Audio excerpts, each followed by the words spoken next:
o seguinte, aqui o Policast, a gente tem uma coisa que é assim, o convidado escolhe o número do episódio. Quero saber que número você quer, do 000 ao 999. Então, o que você acha de 171? Oh, boa! 171 combina com você, fantástico. Aí nós vamos começar agora formalmente, porque você tem tempo, nós vamos fazer um esquema... Tô até com medo, vambora. Você sabe que o Olá virou minha marca, né? Então eu começo com o Olá. Posso ir, diretor?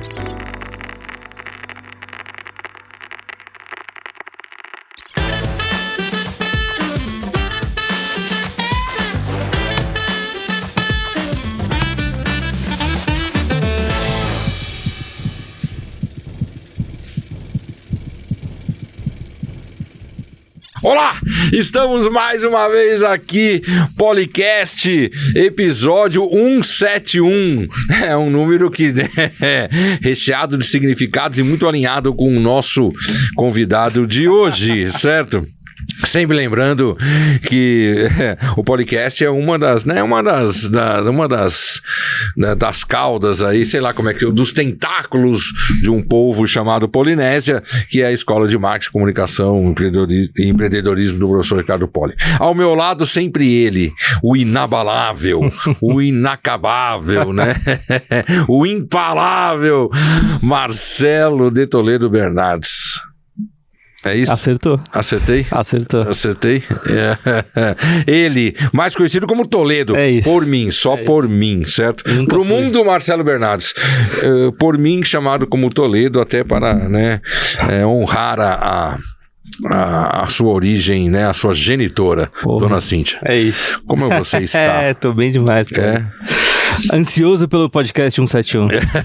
A mudança acabou de vez lá da agência, pelo amor de Deus, já acabou, tá lá, acabou, né? Tá bom. Nunca acaba, mas acabou. Vocês têm cliente de bebida lá? Atendi Grupo Campari por 7 anos, mas hoje não. Hoje não, tá. Do meu lado aqui, cara, isso aqui, esse episódio tem uma coisa legal, eu vou te contar. Eu estava na Vila Mariana, atravessando a rua, e aí, né, no farol, de repente, um vidro abaixa, uma mão na buzina, e aí o cara, puta aqui, eu falei, não acredito, aí o cara virou numa rua contramão, estacionou o carro, ele e a esposa grávida, que também foi minha ex-aluna, queridíssima, muito mais do que ele merece, né? Aqui eu só honro as mulheres, você viu, né? Falo bem da mãe dele, da sua esposa. E cara, aí, puta que pariu, aí cruzou, puta, tem o Policast, vamos lá, porque o cara é internacional, velho. É isso. O cara é internacional.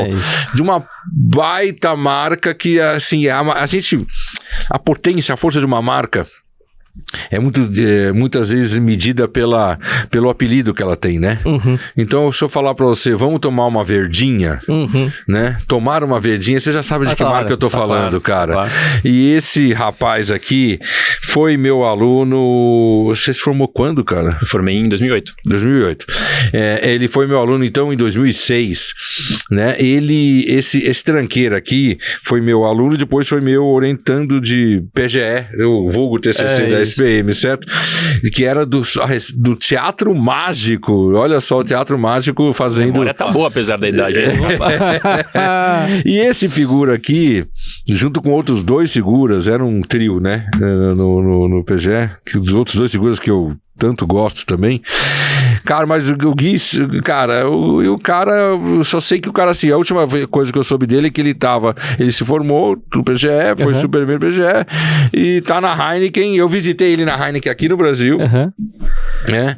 E, cara, aí o cara voou, mora hoje na Holanda, e tá saindo da Holanda, indo pra Nova York, convidado internacional. A agenda do cara tá apertada, nós temos que fazer hoje um podcast meio... Nosso primeiro internacional. O primeiro internacional, tem que fazer uma coisa meio pai bola, porque isso. O cara tem agenda, vai conversar com... não foi semana passada ele tava com o Papa, acho que não foi, ele conversa com o Trump antes da posse, Certo, né? Seja bem-vindo. Muito obrigado. Que cara. saudade, cara. Saudade demais. Puta, que saudade, Muito bom. cara. Muito bom o Quanto acaso, né? De tempo. você tá atravessando a Da rua, no meu, momento que eu tô passando. É isso uma é- rua que eu nunca passo. Então, né? Vida. Como é que tá o moleque? Tá ótimo. 3 anos e 8 agora. Ele nasceu lá? Não, ele nasceu aqui. Tá.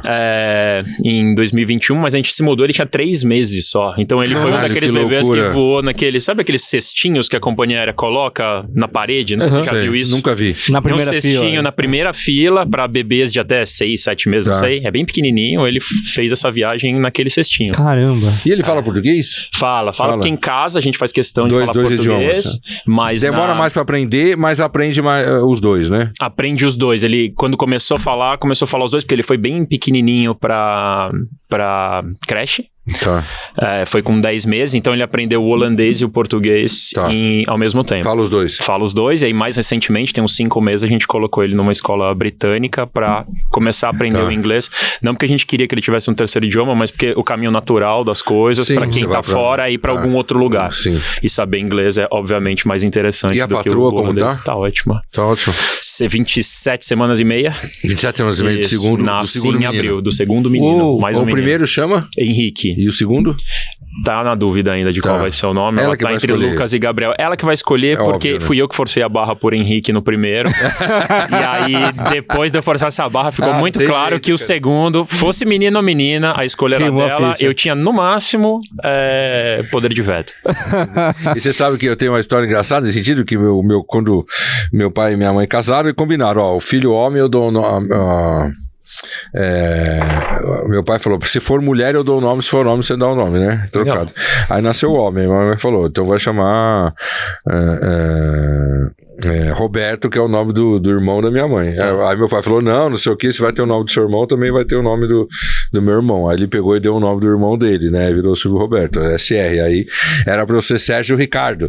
Sérgio Ricardo. Aí o cara que tocou violão nos anos 60 lá quebrou, sabe aquela cena que ele quebrou no festival? Meu filho não vai ter nome de Cafajeste, né? Ficou Ah, só tá Ricardo, certo, e só aí foi... Ricardo. Sempre tem uma coisa assim.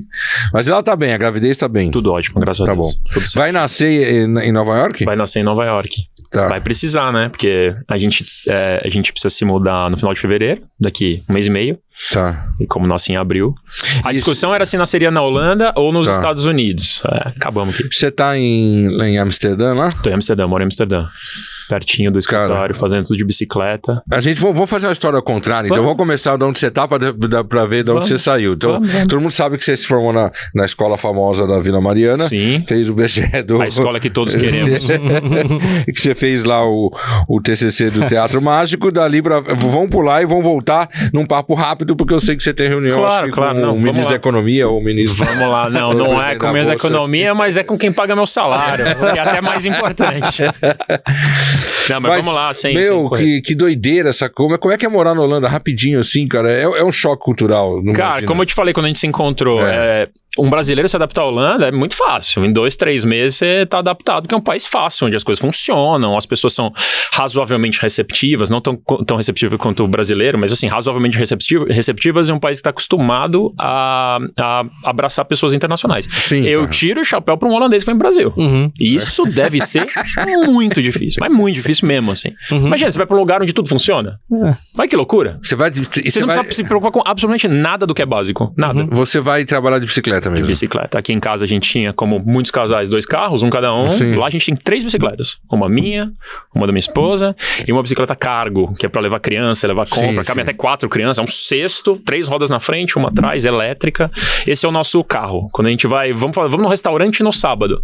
Vai a minha esposa Vai com e o ela. meu filho na cargo, sentadinhos, bonitinhos, eu vou levando. Que legal. E sem carro nenhum, porque carro em Amsterdã... Barco você não chegou a ter. Não, Mas não. muita gente tem. Cogitei, um grande amigo meu, Flávio, que era meu vizinho, tinha, a gente usufruía do barco dele, a velha máxima, né? Bom não é ter barco, É, tem um amigo, quem tem. tem. Ele não tinha filho, o filho dele era o barco, comprou o barco e a gente usufruía. É muito conveniente, é mais fácil ter um barco do que ter um carro Em lá. Amsterdã. Porque Olha. pra ter carro você precisa de uma licença pra parar na sua região e essa licença depende da fila. Por exemplo, no nosso bairro, o tempo estimado pra conseguir uma licença pra parar na rua é de 2 anos. Barco não, Caralho! você para onde tiver. Não precisa tirar carteira, você faz um cursinho online no site da prefeitura, para onde tiver. Caramba. É muito mais Não, conveniente. a Holanda é muito, Amsterdã principalmente, é muito mais bicicleta e barco do que carro. Total. Não, bicicleta tem mais de uma por habitante na Holanda. Isso, tem mais de uma por habitante. E qual é o teu cargo lá, cara?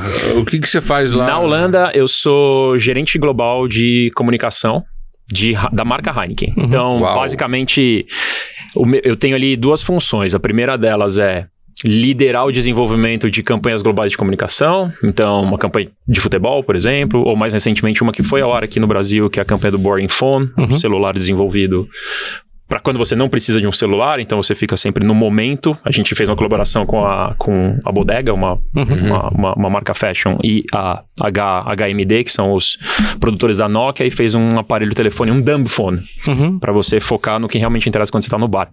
Então, eu fiz algumas dessas campanhas de futebol, algumas campanhas globais de Heineken 00, Champions League, sim. Futebol, quando eu digo futebol, é Champions League. A Champions League masculina, feminina, então, as duas campanhas então mais recentes... Você vai nos jogos da Champions lá? Sim. Ironia do destino, eu nunca fui um aficionado por futebol. Sim, eu então, sei para mim, lidar com uma campanha de futebol e de Champions League é mais trabalho do que diversão. Mas ainda assim, eu sei que é um privilégio. Talvez saia melhor do que se você fosse um apaixonado. Talvez. Tem isso. E até porque o ponto de vista de Heineken em futebol é muito menos sobre clássico futebol, amantes do futebol e torcer, e mais sobre tornar o futebol mais inclusivo. Que é um tema que muito me interessa, não só no futebol, mas inclusão e diversidade. Então, eu acho que eu pude agregar mais do que um cara ou uma mulher apaixonada por futebol agregaria. Então, eu cuido disso. Fórmula em 70%... Fórmula 1... Então, como é que a gente se divide no global? Quando você vai... Talvez eu tenha que dar um passo atrás só para explicar as diferenças em trabalhar no local e no global. Eu vou dar alguns passos atrás. Depois de me formar, eu comecei minha carreira em agência de propaganda. Eu tinha absoluta certeza que a minha felicidade estaria em agência de propaganda. Pra qual você foi? A minha primeira agência, meu primeiro lugar que eu trabalhei era uma agência de promoção, chamava... ela já fechou. Mas eu fiquei ali 10 meses e logo depois eu fui pra FBIS. FBIS. Eu lembro, é verdade, você era FBIS. Eu tinha começado nessa agência de promoção numa área que chamava Mobile Marketing. Ainda antes do iPhone ser inventado. Não existia o iPhone, a gente tá falando de 2006. O smartphone. Não existia... Tinha ensaios de smartphone, mas assim, o smartphone como existia o que chamavam de feature phone, não era smartphone. Eram telefones que tinham antes do iPhone veio aquele que tinha um teclado que parece teclado, como é que chama aquele? Tinham já os Nokias N95. Aquele que tinha um monte de teclinho, BlackBerry. Já existia BlackBerry, que era chamado feature phone, mas não tinha o smartphone como a Apple. Então, eu comecei nessa agência. Época. Eu fazia mobile marketing, que se resumia a fazer comunicação de banner ads para web 1.0, que era o WAP, se eu não me engano. WAP 1.0. E mecânicas de engajamento por SMS. Então, tinha assinatura de notícias por SMS. Tinha mecânicas de participação de promoção por SMS. Lembra? Café, Melita fazia promoção, ganha uma casa, e você mandava o número, o código de barra que vinha no produto. Eu fazia esse tipo de coisa nessa agência, e a FBIS nessa época era a grande potência brasileira em mobile marketing. Eu fui pra lá com mobile marketing. E aí, num prazo de uns 2 anos, eu falei, poxa, eu quero mais, né? Porque eu tô estudando comunicação e... Não é o FBIS, não é do Loeb? Então... Loeb continua lá, inclusive. O Loeb foi meu aluno. Foi meu chefe. Foi meu aluno. Depois... Ele vai vir aqui. Eu conto uma história legal que eu tive com ele uma vez na FBIS. Ele conta, porque eu vou fazer isso como chantagem pra ele. Show, eu vou te contar. E aí depois, passados 1 ano e meio ou 2 anos, eu falei... Poxa, tem alguma coisa além do mobile marketing aqui? Porque o mobile marketing era uma área dentro da FBIS. Sim. Poxa, a gente tem uma vaga em atendimento. Eu falei, show, é isso que eu quero. Quero ir para atendimento. Foi quando o Loeb passou a ser meu chefe. E eu era muito feliz em atendimento. Vou contar a história do Loeb. Uma vez eu descobri o quanto meu par... Eu já era atendimento. Eu descobri o quanto meu par ganhava. Descobriu como? Eu fui na minha chefe e falei, eu queria entender por que meu par ganha significativamente mais do que eu. Ela, opa... Melhor você almoçar com o Loeb, que era o chefe da área. Fui almoçar com o Loeb. Falei, Loeb, legal, obrigado por você vir almoçar comigo. Eu só tinha uma pergunta. Por que o cara ganha mais que eu? Bem mais que eu. Ele falou, não, veja bem, vocês têm que entender que, né, a vida não é uma foto, ela é um filme. Você tem que vir da onde a pessoa... Falei, Loeb, a gente tem o mesmo escopo, Loeb. Vamos lá, por quê? Ele, tá bom. Quanto você quer ganhar? Eu quero ganhar a mesma coisa que ele. Tá bom. se eu te pagar a mesma coisa que ele, você vai fazer o seu bootcamp de planejamento, que eu tava conversando isso com ele, se a FBIS podia pagar.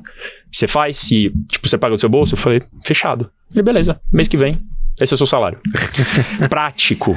Eu me lembro desse almoço, ele falou assim, pensa, Gui, sempre a hierarquia de uma empresa, não como uma pirâmide clássica, mas como uma pirâmide invertida. Você tá no topo, as pessoas que você acha que estão acima de você hierarquicamente, elas estão aqui para te suportar para subir. Achei bonito isso. Não, o Loeb tem uma visão legal. Ele tem uma visão, ele tem uma visão, não é à toa que ele continua lá. E ele é gozado, ele fez ADM, ele não fez PP, né? É muito doido. Mas o perfil dele é totalmente PP. Abração, Loeb, se você me assistir. Saudades, estou para te mandar uma mensagem faz tempo. Então eu fiquei na FBIS 5 anos e meio. E eu ainda era bem jovem, obviamente, eu tinha 25, 26 anos, eu comecei a sentir uma angústia de, nossa, eu tô me tornando um especialista numa agência, eu quero conhecer mais coisas. Foi mais ou menos nesse âmbito que eu fui fazer também o bootcamp de planejamento, apesar de ser atendimento, eu queria começar a estar mais perto de estratégia. A gente tá falando de uma época onde as agências ainda se dividiam entre as agências online e offline, eu tava na agência online, significando que eu não tava tão perto da definição estratégica de longo prazo.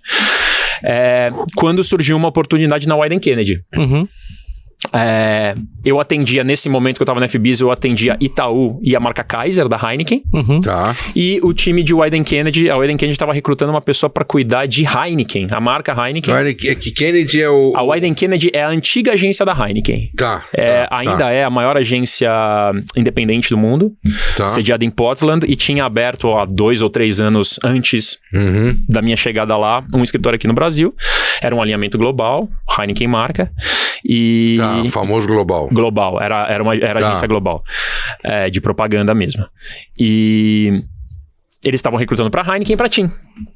E eu falei, poxa, eu tô 5 anos e meio, adorava FBIS. Me lembro como hoje, assim, a minha reunião de desligamento, os caras falando, pô, mas por quê e tal. Eu falei, poxa, eu amo isso aqui, mas preciso ver mais coisas. E fui pra Wieden Kennedy. Tava lá, muito bem, obrigado, ainda em processo de adaptação. Era uma agência bastante diferente da FBIS naquela época, né? Muito diferente culturalmente. Era uma startup versus uma agência onde 5 sócios eram 5 amigos que se davam muito bem. Tava ali me adaptando ainda, mas as coisas indo bem, relacionamento com os 2 clientes, era a TIM e Heineken indo muito bem.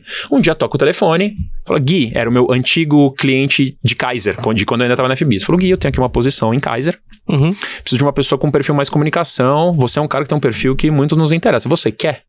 Eu falei, não, obrigado. Opa! 2 dias depois ele me ligou de novo. Falou, cara, você tem certeza? Você não quer trocar... É muito bom isso, né? Como se... A gente quer ser legal você falar isso como se os mundos... As pessoas acham que o mundo corporativo é todo quadradinho, é nada, né, cara? Pô, tem certeza? Tem certeza, cara? Eu falei, pô, mas... Não tenho. Aí ele falou, pô, a hora que você estiver vindo aqui pra qualquer reunião de Heineken, porque eu tava no Wieden Kennedy, Heineken, me dá um toque, vamos trocar uma ideia. Falei, porra, é verdade, vou fazer isso. E aí, dias depois, a gente se encontrou, ele me explicou o que era vaga, explicou o que precisava. E eu fiquei meio assim, porque lembra o que eu falei? Pra mim, na minha cabeça, a minha felicidade está em agência. E por que estaria em agência? Porque eu necessito de novidade. Eu tinha na minha cabeça que, pô, se eu for pra uma companhia cuidar de uma marca, vai ser uma marca, as mesmas pessoas, as mesmas coisas todos os dias. Quando na agência você oxigena muito mais. Troquei essa ideia com ele, ponderei, pensei, poxa, é pra cuidar de Kaiser. Eu fui atendimento de Kaiser 2 anos, eu conheço o time, Pra eu fazer esse teste cliente-agência, vai talvez ser a transição mais suave que eu possa ter. Vou tentar, 1 ano, 2 no máximo, depois eu volto pra agência. Até com um diferencial de ter sido cliente. Claro. Você tá saindo do lado da mesa, né? Você tá trocando do lado da mesa. Em que ano isso? Isso é 2014. Eu falei, tá bom, eu vou tentar. E fui como um gerente júnior de Kaiser. Cara, e aqui tô, 11 anos depois. Caramba. Nunca mais voltei pra agência. Porque aí, é que de Kaiser você foi pra Heineken, naturalmente. Isso, aí eu rapidamente entendi que ser cliente não era só aquilo que eu achava que era. Que tinha um nível que comunicação ocupava 15 ou 20% do tempo e tinha todo um resto que eu desconhecia e jamais aprenderia em agência.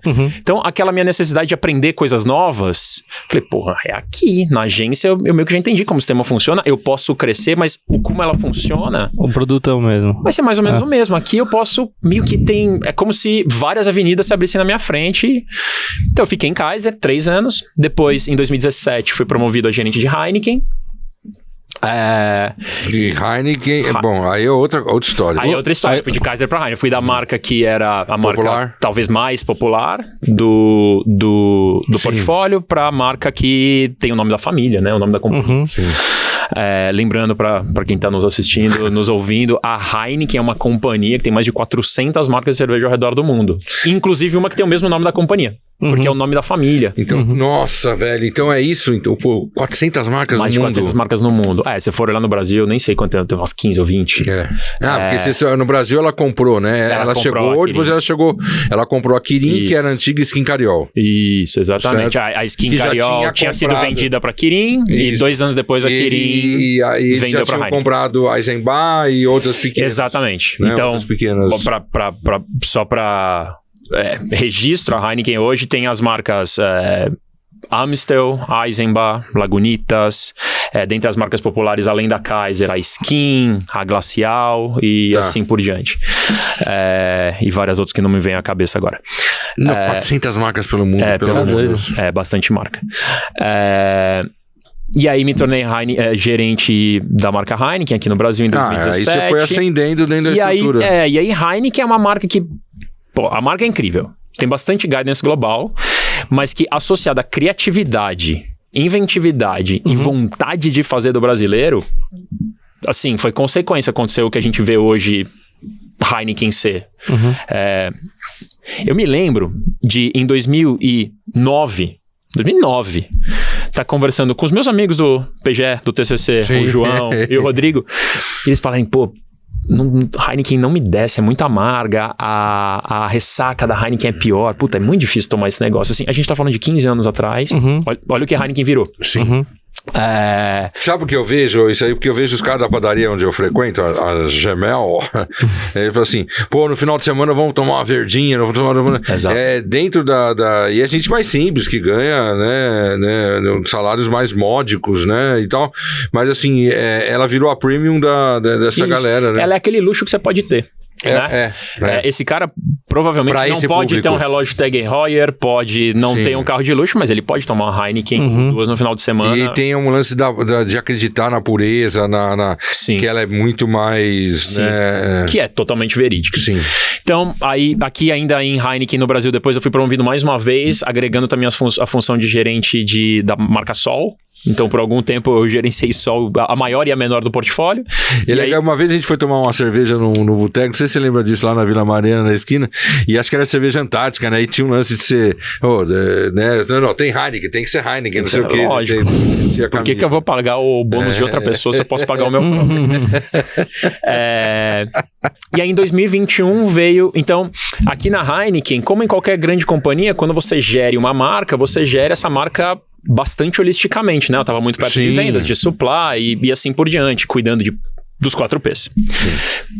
O global de Heineken, e eu acho que da maioria das grandes empresas, ele tem uma estrutura mais por expertise. Então, existe um escritório global. O escritório global tem times para todas as marcas internacionais ou globais. Tem times especializados, times de mídia, times de corporate affairs, de legal, tal. No time de Heineken, também a coisa é subdividida por competências de marketing. Então, tem um time de inovação, tem um time de estratégia, tem um time de patrocínios e tem um time de comunicação. Essas funções todas, quando você vai para uma operação, elas estão todas ali embaixo do mesmo guarda-chuva de marca. No global, não. Você tem por competências. Então, isso melhora. Ir para o global significa que você vai melhorar o seu jogo em uma das competências de marketing. Eu fui para o time de comunicação. Então, eu estou hoje dentro da estrutura de desenvolvimento de comunicações globais de Heineken, onde eu desenvolvo, como eu já falei, algumas das campanhas globais. Então, tem eu e outros 4 colegas meus, a gente faz toda a comunicação que o mundo vê de Heineken. Que legal. E eu também sou responsável por dar suporte para uma região, no meu caso, região das Américas, então de Canadá a Chile. Tudo que eles estiverem fazendo de comunicação, eles precisarem de suporte de comunicação, eles falam comigo. O briefing tá bom? Me ajuda a avaliar? Me dá feedback disso? Eu sou o famoso global com quem os times de marca tem que aprovar você é o global qualquer coisa. Que a gente já falou tão mal aqui. Exatamente. Eu sou esse cara e quando eu cheguei lá, uma das minhas grandes metas era ser tudo aquilo que eu não tinha encontrado quando eu era local. Pra ser muito honesto, assim, todos os globais que eu tive... Todos não quero ser injusto. Mas a grande maioria dos globais que eu tive na vida, eles pouco me ajudaram. Então, quando eu cheguei lá, eu cheguei muito com uma mindset de querer rever. Sabe, o oprimido não vai se tornar opressor dessa vez. Eu quero que as pessoas tenham uma visão diferente daquela do que é um global. Um cara que colabora, um cara que ajuda. Eu não sou polícia. Eu vou te falar, eu não faria isso se o meu CMO perguntar, eu vou falar que eu não suportei isso. Mas você pode fazer. Tá tudo bem. Isso não vai pesar na sua avaliação. Vai pesar no sucesso da marca no seu país, o que é uma responsabilidade só não minha. Agora, me diz uma coisa... Só para completar. E aí, esse processo colaborativo que eu desenhei com os mercados e fiz valer por 3 anos e meio, que é o tempo que eu tô lá, eu acho que foi uma das grandes credenciais para me levar para o meu próximo passo, porque Estados Unidos era um dos mercados... Isso que eu ia te perguntar. Tudo bem, você está falando de Heineken, que está na Holanda, você é uma cerveja holandesa na Holanda, é líder. Mas lembra que eu não cuido de Heineken na Holanda. Eu sei. Tá. E na América, nos Estados Unidos, é complicado? Porque ali a competitividade Mas você já lida com isso que você é global, é isso? Correto. Tá, entendi. Então, Heineken, a realidade... E por que ir para Nova York, então? O que mudou? Mudou o cargo? Mudou... Ou você vai ser global Não, eu deixo de ser global a partir de março. Eu vou sair do escritório global, não sou global. Você vai ser Universal. Eu vou ser... Não. Eu vou ser VP de Marketing Heineken nos Estados Unidos. Uau. Nos Estados Unidos. Que orgulho. Que incrível. Desse menino. Que orgulho desse menino. Obrigado. Meu Deus do céu. Graças a quem? A Ricardo Poli. Não, ensinamentos de Ricardo Poli. Claro que sim. Agora, lá, essa camisa que você falou pra mim, que ela é holandesa. Essa é holandesa. Você vai trabalhar com ela lá na Holanda. Em Nova York você vai poder usar ela? Vou ter que achar camisas americanas, talvez da Urban, que é uma marca que eu gosto. Então aí eu esquece global, eu sou responsável por Heineken nos Estados Unidos, como eu um dia fui responsável por Heineken aqui no Brasil. Que doideira, cara, que história, que orgulho desse menino. Esse menino, sabe o que eu gosto de dizer também? Que é muito verdade, porque eu percebo, eu tenho time de pessoas razoavelmente mais novas, né? Pessoas nos seus 20 e médios anos. E eu noto uma ansiedade muito grande dessa geração, com toda a justiça, porque é uma geração exposta a um mar de possibilidades que eu não fui exposto. Muita ansiedade de como que eu chego lá, se tenho competência. Por isso que também é por conta, às vezes, mais estressada por conta disso. Totalmente. Como eu disse, com justiça, exposta muito mais estímulos do que eu fui um dia. Eu gosto de lembrar as pessoas que... Eu acho que a jornada que eu tô fazendo é uma jornada interessante e eu gosto de lembrar as pessoas que ela nunca foi planejada. Eu sabia que eu queria trabalhar em agência. A maneira como eu cheguei, onde eu cheguei, nunca foi... Poxa, eu nunca coloquei pra mim, eu quero ser CMO de tal coisa, eu quero ir para os Estados Unidos. As coisas vão acontecendo porque eu sempre foquei em fazer o meu trabalho da melhor maneira que eu posso fazer, fazendo o que eu acredito que deveria ser feito e não olhando pro lado. Se você vai todo dia e tenta fazer o melhor que você pode fazer, eu aprendi com a Daniela Cachiche, que hoje tá na concorrência da Heineken, foi uma das minhas grandes mestres. Ou mestras, eu não sei se a palavra mestra existe, mas se existe, ela foi minha mestra. E ela costumava falar, ela foi CMO da Heineken aqui no Brasil, eu tive a oportunidade de trabalhar para ela, e ela falava uma coisa muito legal, que é como eu gosto de levar a minha vida profissional, que é faça as coisas de maneira que você possa colocar com orgulho o seu nome nelas. Pensa que é sempre o seu nome que aquele trabalho vai estar carregando. E acho que isso ajuda você a focar no trabalho, o craft de um trabalho. Te orgulhe, pessoalmente. E o resto vai ser consequência. É uma frase de um dos módulos do curso do Bom e Velho Marketing lá da Polinésia, né? Que eu gosto de colocar nomes também, né? Que um deles é assim, na vida existe aquilo que a gente planeja e aquilo que a gente acaba encontrando. Né? Então, assim, não é que você querer saber exatamente, né? Mas eu falo, a carreira começa depois de 5 anos de formado, eu sempre falava pra vocês lá.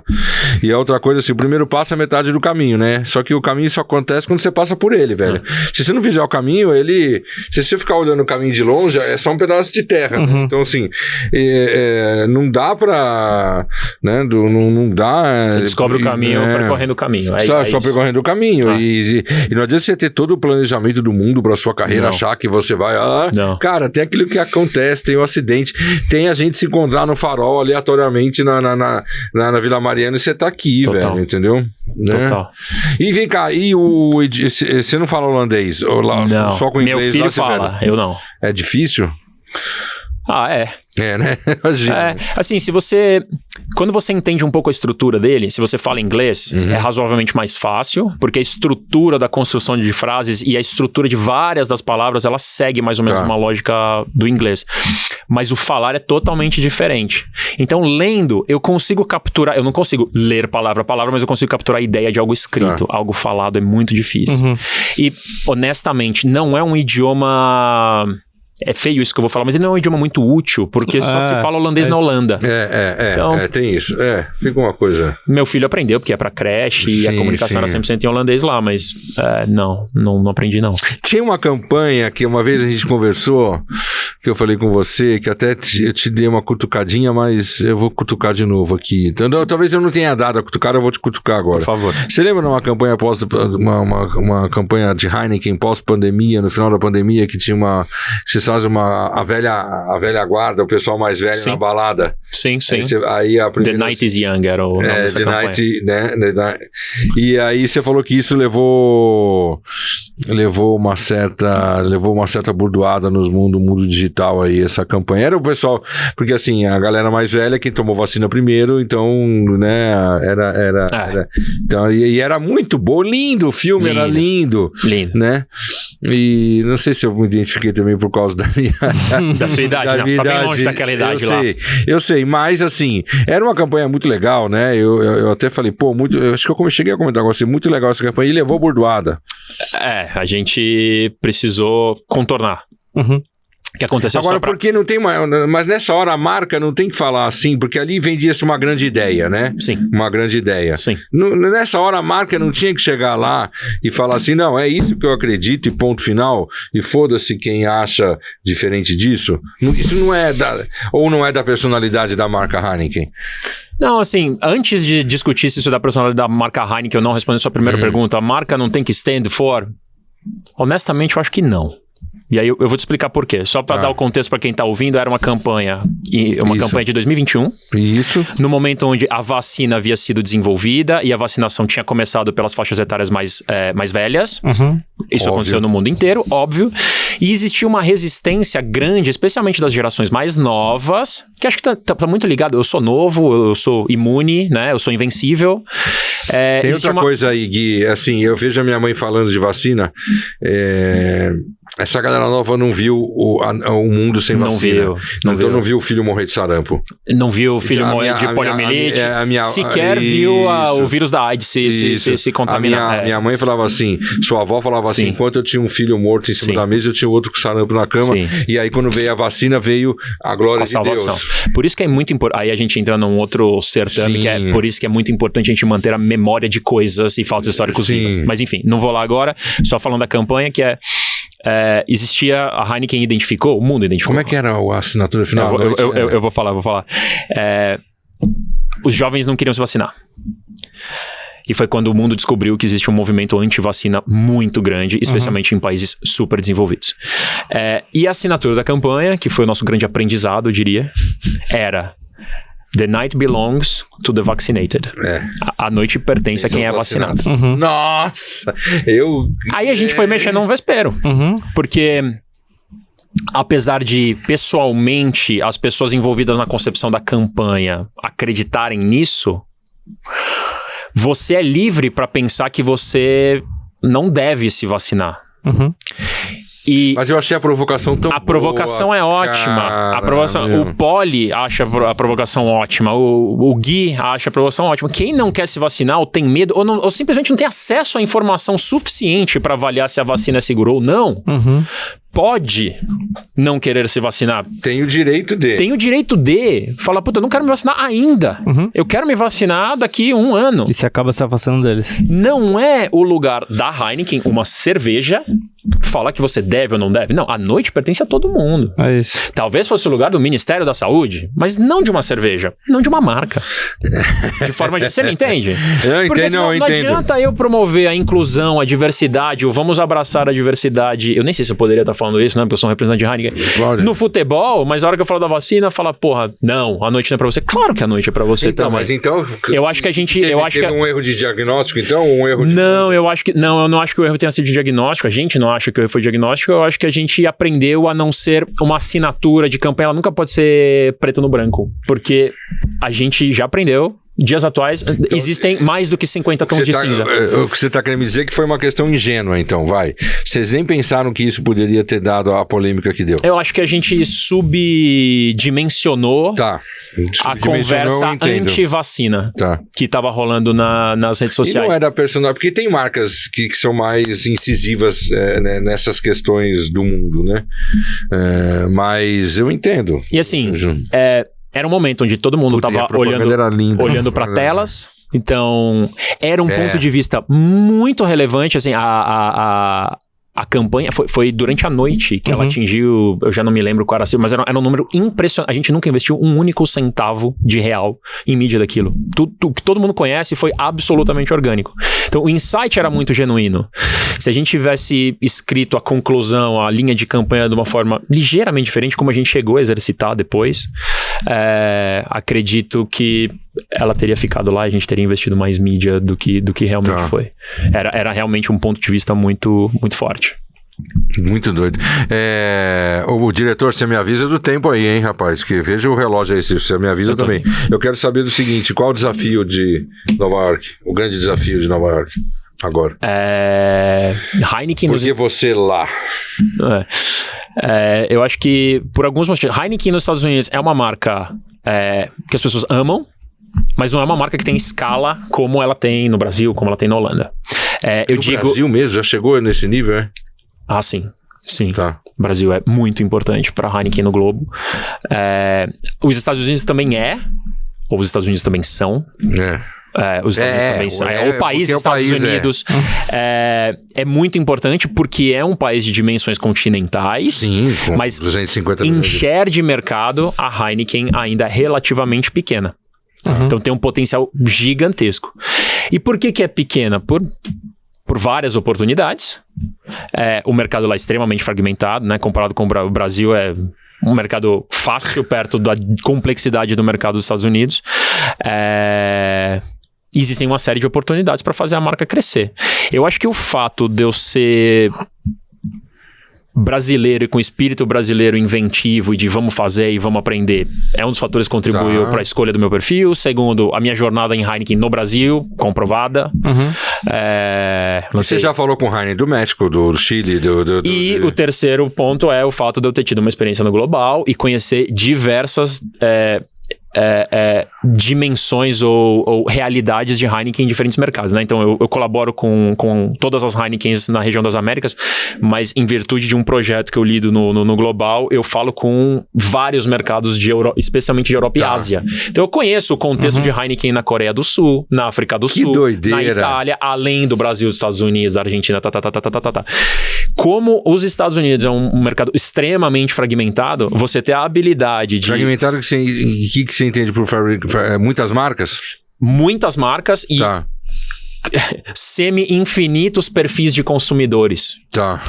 É um lugar de extrema diversidade, os Estados Unidos, né? Até mais do que o Brasil. O mundo inteiro migra para lá. Então, a experiência que eu tive em me colocar no sapato de um consumidor sul-coreano, nigeriano ou irlandês vai me ajudar a me colocar no sapato de uma pessoa do Texas, da Flórida, de Nova York. Heterogêneo. Exatamente. Caramba. Então o desafio como lá tá na Ásia? A Ásia. Como é que é a Ásia para cerveja? A Ásia é um mundo, né? Né? A Ásia é um mundo. A Heineken fez uma parceria com um enorme distribuidor de cerveja na China há alguns anos, não muitos, acho que 5 ou 6 anos atrás, e tem ido bem, em enormes mercados como Tailândia, Índia, China, tem ido bastante bem, mas assim, a Ásia é o maior continente em quantidade de pessoas, o potencial é semi-infinito.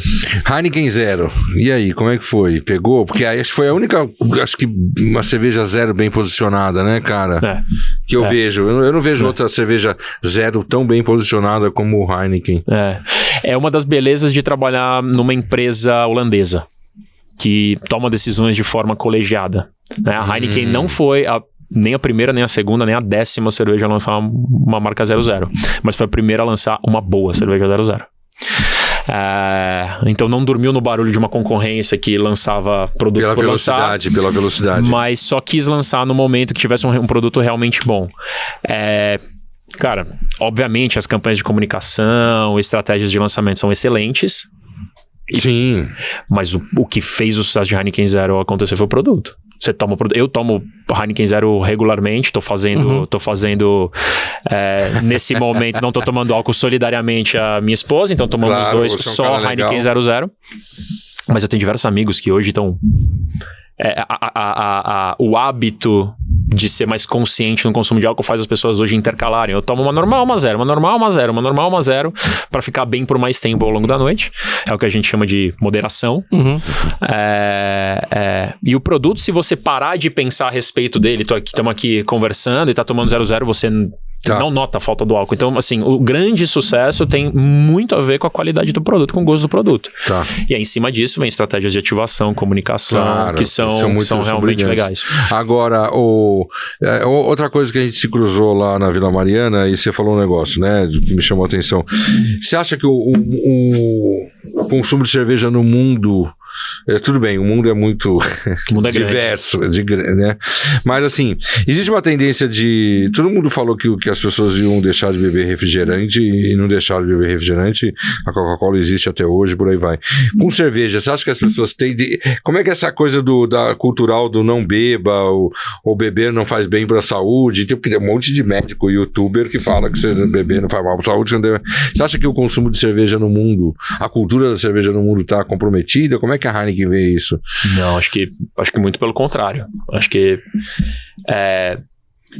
eu acho que informação e consciência sobre aquilo que você está ingerindo, consumindo, comprando é sempre bom para todo mundo, para quem consome e para a indústria. Sim. As pessoas estão adquirindo consciência de que, e assim, parece que não, que a gente, todo mundo aqui nessa sala sabe que você não deve beber e dirigir. Claro. Mas o universo ainda tá tomando essa consciência. Você não deve beber e dirigir, que você não deve beber até ficar inconsciente. Então é ótimo que as pessoas comecem a se informar a respeito do que tem nessa lata, quanto álcool, qual é o limite seguro disso. By the way, não existe limite seguro de consumo de álcool. Você consome álcool recreativamente se você quiser. Então é ótimo que as pessoas adquiram essa consciência e ajude a indústria a se desenvolver para desenvolver produtos que atendam diferentes demandas. Eu estava conversando com um amigo outro dia, ele falou, cara, para mim a cerveja está muito ligada ao momento de socialização com os meus amigos, assistir futebol. Não necessariamente ao álcool que ela contém. Então o que ele tem feito? Ele tem comprado Heineken 00 e Heineken normal. Ele chega na casa dos amigos dele com um coolerzinho, ele falou 4 zeros, 4 normais, eu pego um grande copo, misturo ambas. E ele faz porque como elas têm o mesmo sabor, ele chega numa Heineken 2,5%. Caramba! Que doideira! Não tem relação com ficar maluco. Tem relação com estar ali com os amigos. Não, mas beber não tem relação com isso. Eu falo que beber como uma coisa social. Não, eu sei. O que eu tô dizendo é ótimo que as pessoas... Esse mesmo amigo, 10 anos atrás, sequer cogitaria fazer esse mix. Era impossível, né?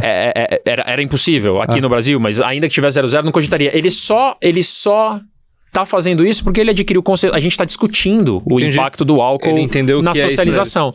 Então, eu vejo, na verdade, respondendo a sua pergunta, voltando para a sua pergunta, eu vejo a consciência do público a respeito do impacto que o álcool tem na vida como, na verdade, uma enorme oportunidade para a indústria se desenvolver e criar cada vez mais extensões de linha. E mudar o significado disso. Eu vejo muito álcool sempre, Gui, como socialização, né? E... A gente fala tanto que eu não bebo sozinho. Eu não consigo beber sozinho. A gente fala que álcool é o lubrificante social. Também não. Eu não consigo beber sozinho. Lubrificante social. Que sempre foi, né? Na história, você pega a origem do vinho, da cerveja, né? Tá, nós estamos aqui no bate-papo. Só uma questão. Por que no LinkedIn lá é Guilherme Marchi ou Marque? Marque, certo? Hertz. Eu chamava sempre você de Hertz, lembra? Eu falava Guilherme Hertz. Eu adoraria ser um dos herdeiros da locadora de carros, mas não. Você precisa ser o herdeiro do cara que inventou lá o Hertz. Medida de frequência. Não, também não. Esse seria muito melhor. Né? Mas o Mac é da mãe. É da mãe. É italiano. Da mãe. Eu levo o Demarque por causa da mãe. Tá, e o Hertz? Hertz é o quê? Hertz essa é uma excelente pergunta. Tem uma anedota rápida pra te contar. Tá, manda. Cresci ouvindo que era um sobrenome francês. E Hertz não soa muito francês. Não. Pra mim sempre soou uma coisa meio alemã. Todo mundo acha que é alemão. Ou holandês, enfim. Sim. E aí, muito tempo atrás, comecei a dar Google e tal, encontrei uma espécie de condado, uma cidade chamada Hertz na Áustria. Eita. O que fazia sentido, é um lugar assim, mais ou menos no meio do caminho entre França e Alemanha. Fui pra cidade de Hertz. Você foi? É mesmo? Tentar caçar alguma coisa, uma cidade de 5 mil habitantes, que foi uma descobri lá que foi uma enorme potência durante 800 anos no caminho de como o vinho chegava do Oriente pro Ocidente. Rota da seda. Existem 26 quilômetros de túneis embaixo da cidade que servem como adega. O vinho ficava armazenado lá. Eles tinham o monopólio de trade de vinho na Europa. Mais papel sobre a minha origem, eu não encontrei nenhum. Bom, achei que ele ia chegar lá. Aí falei, bom, então sabe o que eu vou fazer? Eu vou fazer um daqueles testes de DNA. Pra ver a origem. Cospe no negocinho e faz lá. Aí vê lá, né? 50%, sei lá, 45% italiano e 45% franco-alemão. Ou seja, não me respondeu um cara. Eu queria saber se eu era francês ou alemão. O que é franco-alemão? Sigo não sabendo, cara, da onde vem isso. Caramba. A gente, puta, que papo. Porque a pena que a agenda... Vamos mais um pouquinho. Não, mas assim, ó. Mas vamos fazer mesmo assim não quero... A reunião com o Papa é importante. Ó, eu quero assim... Como é que você vê dentro dessa sua experiência aí, né, assim... Você foi meu aluno lá em 2006 e tal. Eu quero saber o seguinte, cara. Você mudaria alguma coisa na concepção de marketing? Ou os fundamentos do marketing continuam sendo os mesmos? Como é que você... Eu não mudaria nada e eu reiteraria os fundamentos do marketing. Tá. Eu vejo... os profissionais de hoje se esquecendo bastante sobre o básico de marketing. Eu acho que você pega um Kotler e segue ele bonitinho, cara, quase não tem como dar errado. Se você tiver mais de 2 neurônios e seguir o Kotler, vai dar certo. Vai dar certo. Legal. Puta, que bom ouvir isso. Por que você acha que isso aconteceu? A não utilização dos conceitos básicos no mercado. Honestamente. Honestamente. Acho que tem muita gente falando bobagem nas redes sociais. Muito. Eu amo as redes sociais. Eu amo. Mas ela tem um problema. Ela dá voz até pra quem não deveria estar lá. Exato. Isso confunde as pessoas, né? Tá cheio de coach por aí, de tudo que é assunto, inclusive de marketing, que fala de um jeito simples que parece que funciona, mas não funciona. Isso tudo é muito confuso. Eu acho que eu adorava quando pode dizer que o marketing, ele é quase uma engenharia, né? Não é à toa que sua formação é assim, se você seguir o passo a passo, é quase uma receita. É óbvio que marketing precisa de muito bom senso, e bom senso é uma coisa que você não adquire, ou você vem com ela, ou você não vem. Mas mesmo se você não tiver bom senso e seguir, errado não dará. E o marketing clássico é, de certa forma, simples de se entender. Se você quiser elaborar demais a esse respeito, corre o risco de criar um guidance mais confuso do que realmente efetivo. Então eu acho que eu acho que as pessoas precisam é o que a gente estava falando, que eu pincelei rapidamente, de manter a memória das coisas vivas. Eu acho que o marketing, acho que por causa das redes sociais, o marketing está constantemente sendo reinventado e está diluindo, e isso está fazendo com que conceitos básicos se diluam e fiquem fracos. Nesse sentido, né, em termos de comunicação, porque você é o cara da comunicação agora, né? Globalmente, assim, sim. Né? Globalmente, você é o cara da comunicação. Eu quero entender de você o seguinte, como é que a Heineken lida com o digital e qual é a tendência dentro de você é o cara da comunicação no mundo que você está vivendo, qual a tendência do processo de comunicação mercadológica daqui para frente? Não precisa ser uma tendência exata, é só um teu feeling, né? Cara, como é que, sei lá. É legal você estar perguntando isso, porque nunca me perguntaram isso, mas é uma coisa que eu penso bastante a respeito. E talvez eu precise ter um pouquinho de contexto, dar um pouquinho de contexto. Eu genuinamente acho que as pessoas... Acho e vejo isso no dia a dia. As pessoas se engajam com histórias que são relevantes para elas. Se essa história vai ter 2 minutos... pode ter uma história, pode ter 30 segundos. Mas for relevante para elas, elas vão assistir os 2 minutos. A gente tem vários casos que mostram isso. Se a história não for relevante, ela realmente precisa ter 3 segundos e só, porque, né? Quando as grandes plataformas de social media se tornaram o que se tornaram, elas criaram uma série de regras de como um vídeo nas redes sociais deveria ser, que garantiam a elas a possibilidade de entregar muitas pessoas visualizando aqueles vídeos. E aí, como é que eu entrego uma história em 6 segundos? Eu não entrego. Todos os comerciais, ou enfim, toda a comunicação parece mais ou menos a mesma coisa. E você inova eventualmente na forma de produzir, mas não na história, porque não cabe uma história em 6 segundos. Então, eu acho que o fato de tanta gente ter migrado para as redes sociais e as redes sociais terem se tornado uma plataforma de comunicação de marca foi meio que um desserviço para a boa propaganda. Concordo. O problema é que aí as plataformas também mudam as regras. Agora é bom ter vídeo longo, né? Agora você fala... Não, primeiro era estático, agora é vídeo. Aí você faz o vídeo, não, mas agora o vídeo tem que ter 6 segundos. E por aí vai. E agora pode ter 3 minutos. Exatamente. Mas o que a gente nota, uma marca como Heineken, que felizmente tem a possibilidade de trabalhar com várias plataformas de comunicação, vários formatos, vários veículos, a gente nota que quando a história é muito relevante, comovente, conversa com o insight do consumidor, cara, o consumidor fica para assistir 2 ou 5 minutos. Ele fica, porque você está contando, você está mudando a vida dele de algum grau. Você está ensinando ele alguma coisa, está agregando para a vida dele. Eles ficam. As regras caem, né? As regras caem totalmente quando você tem um insight. As regras talvez atendam positivamente as más propagandas. Porque elas ajudam as más propagandas a ficarem, né? Exatamente. Tá, entendi. Eu respondi sua pergunta? Ele respondeu, e a Heineken no digital? Como é que vocês levam? Como é que vocês lidam com? Porque assim, é mais um veículo de comunicação, né? Total. Por exemplo, vamos a campanha lá que a gente comentou aqui. No digital ela é a mesma? Se adapta? Como é que é? Como é que você lida? Quando a gente vai pensar quando a gente começa a conceber... YouTube é diferente de Instagram. Quando a gente começa a criar uma campanha... Vou dar o exemplo de campanha de futebol, né? De Champions League, que é uma que eu trabalhei. Tudo começa com a identificação de um objetivo de negócios e um objetivo de comunicação que vai levar à criação de uma big idea. Até aí, a big idea vai servir para todo mundo, né? Do filme de TV à gôndola. No momento que a gente aprova uma big idea e um ponto de vista da marca sobre um insight que a gente verificou do consumidor, a gente começa a derivar isso para diferentes plataformas de comunicação. Então, para televisão, vou ter que ter 30 segundos, eventualmente uns 60 segundos. Para o digital, não adianta eu fazer recortes do filme de televisão. Não adianta? Não, a gente não faz isso. Tá. Porque um filme de televisão, ele segue uma narrativa de 30 segundos ou de 60 segundos, o que quer que seja. No digital, a gente sabe que para entregar escala, qualquer... Num plano de mídia, o digital serve para você criar cobertura muito rapidamente, mas principalmente para fazer frequência de mensagem. Então você bota, né, um boost de mídia digital e de televisão para construir cobertura, o consumidor saber que está vindo, e no digital você fica criando frequência. Eu não preciso de narrativas longas.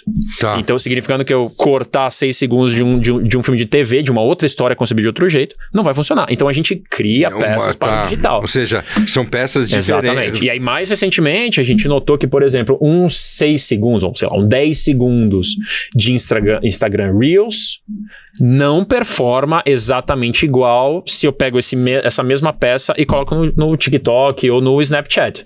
Então a gente cria também para o Snapchat. Os criativos são diferentes em função do veículo. Obviamente, não de todos os veículos do planeta, mas os veículos são mais relevantes para a cobertura. Então a gente cria para Meta, cria para YouTube. YouTube também tem um comportamento diferente. YouTube é totalmente diferente. É diferente. Né? Totalmente pra diferente. TikTok, Snapchat e assim por diante. É concebido, então, a gente tem inclusive times de criativos diferentes para esses veículos diferentes. A partir de uma big idea. Tem uma promoção que vocês fizeram, cara, que aí tem essa coisa também, né? Existe um vaso comunicante entre o digital e eu sempre falo assim, o digital potencializa uma ação de rua, uma ação promocional, né? Então, assim, o cara vê uma máquina... Outro dia eu vi uma máquina de Coca-Cola que era uma campanha que a Coca-Cola fez, não sei que país do mundo. Não, me deu um abraço. Ela dava um abraço, caía a latinha. Mas aquilo ali, se você fosse só aquilo ali ia ficar...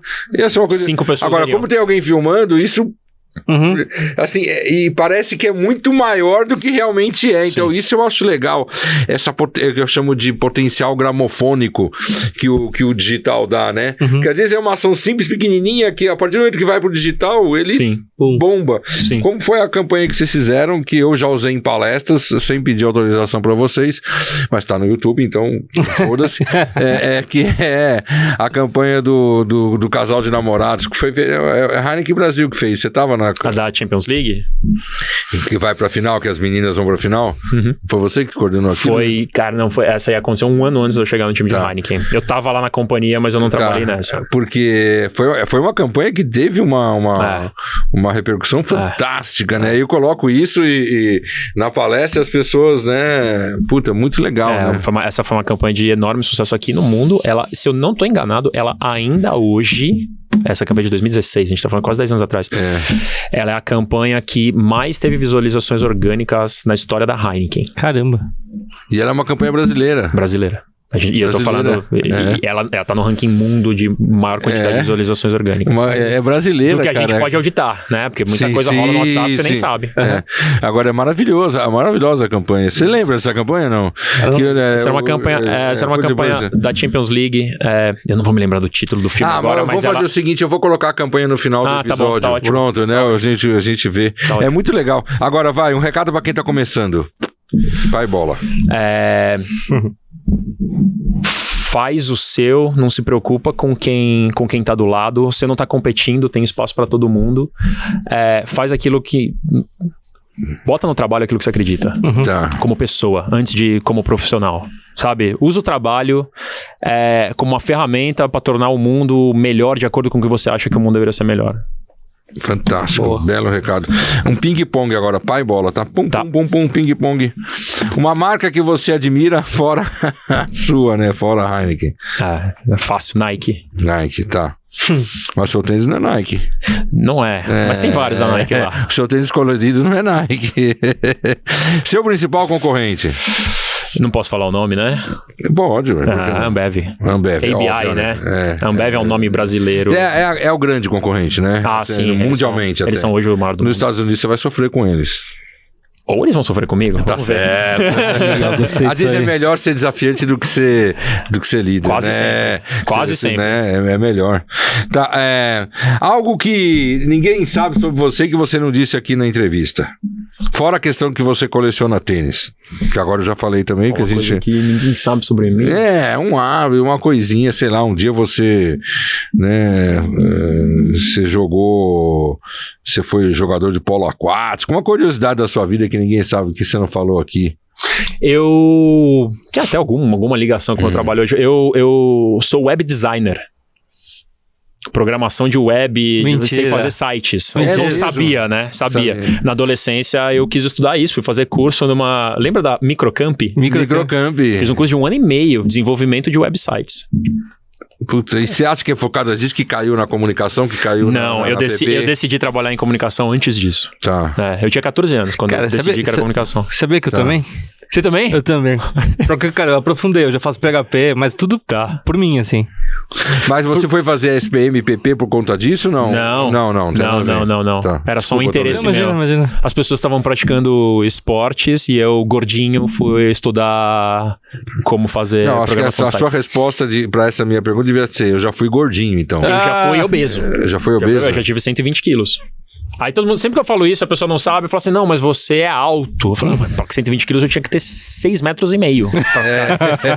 Eu falo que o meu problema não é que eu sou gordo, eu sou baixo. Mas que doido.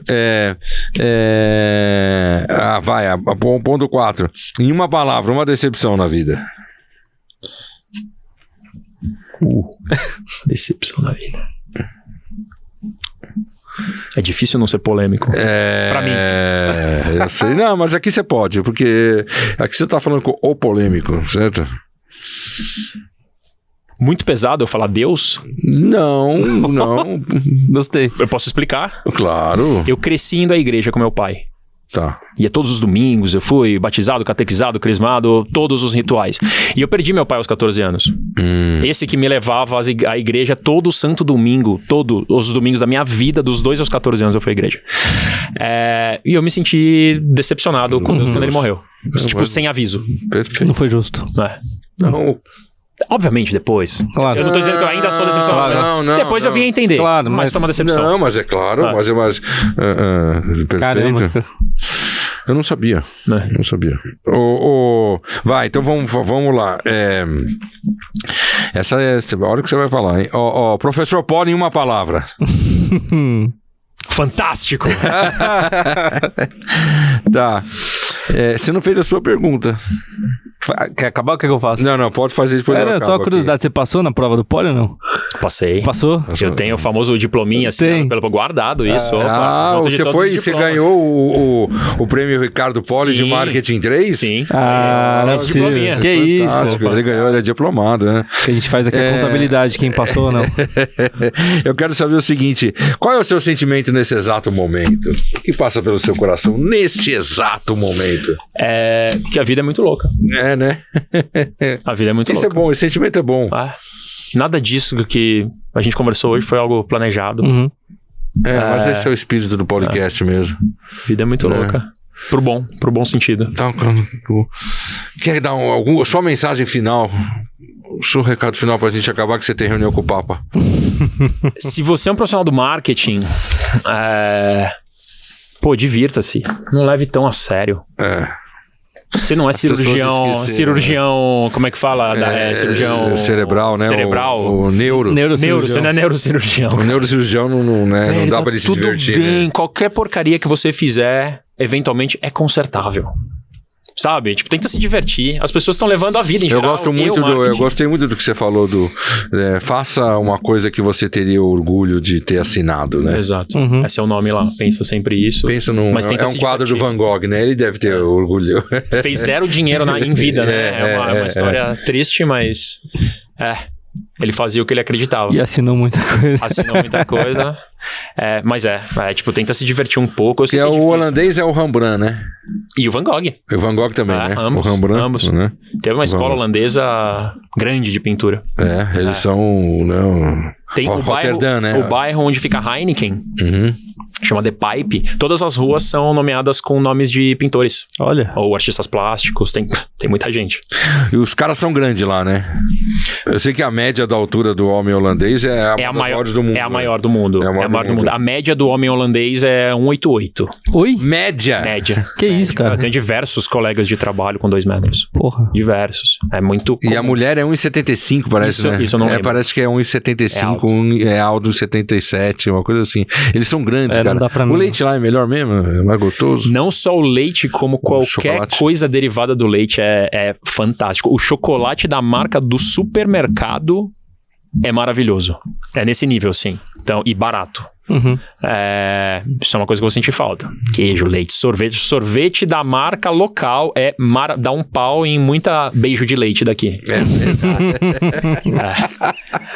Que doido. Vai ser um impacto, cara. Eu acho que vai ser um grande impacto, porque se acostuma, né? Deve ser muito legal lá. É uma vida, como eu disse, tudo funciona.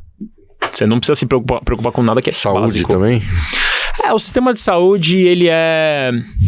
Eu acho que o ponto bom dele é que ele é para todo mundo.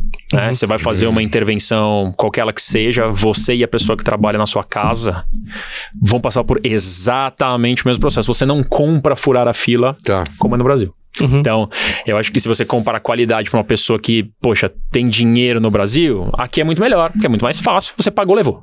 Uhum. Lá isso não existe clínica privada. Não existe fazer consulta no particular. Não existe essa possibilidade. Então as coisas demoram mais, eventualmente a qualidade é mais baixa, mas é para todo mundo. Se você realmente tiver um problema, abre-se um portal e você vai ter acesso à saúde de primeiro mundo.